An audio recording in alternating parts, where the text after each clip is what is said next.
Calisthenics vlog 28. എൻ്റെ cycle എൻ്റെ ചെറുക്കനാണ്. ഇവിടെ ചവിട്ടെന്ന് പറഞ്ഞാൽ നാട്ടിൽ ചവിട്ടിയിരുന്നെങ്കിൽ ഞാൻ വേർത്ത് കുളിച്ചേനെ. ഇവിടെ പിന്നെ അത്യാവശ്യം തണുപ്പും ഹ്യൂമിഡിറ്റിയും കുറവായതുകൊണ്ട് സൈക്കിൾ ചവിട്ടാൻ രസമാണ്. പക്ഷെ ഒരു പ്രശ്നമേ ഉള്ളൂ, ഒരിടത്തും ഇല്ലാത്ത കൊള്ളക്കാരുണ്ട് ഇവിടെ. നല്ല പൂട്ടില്ലെങ്കിൽ സൈക്കിൾ എപ്പോൾ അടിച്ചുകൊണ്ട് പോയെന്ന് ചോദിച്ചാൽ മതി. അഥവാ സൈക്കിൾ കൊണ്ടുപോകാൻ പറ്റിയില്ലെങ്കിൽ ഇവർ മിനിമം 2 വീലെങ്കിലും ഊരിക്കൊണ്ട് പോകാതിരിക്കില്ല. അതുകൊണ്ട് എല്ലാം നമ്മുടെ ഭാഗ്യം പോലാണ്.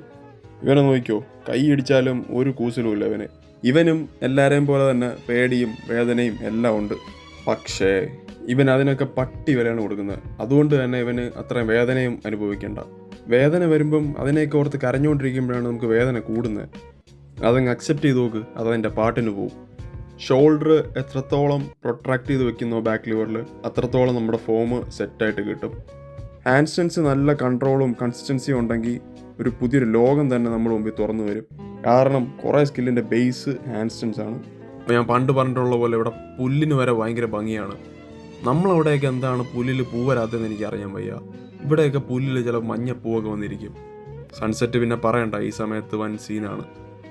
സബ്സ്ക്രൈബ് ബട്ടൺ ഞെക്കി പൊട്ടിച്ചാൽ ഇതുപോലത്തെ കണ്ടന്റ് കാണാം.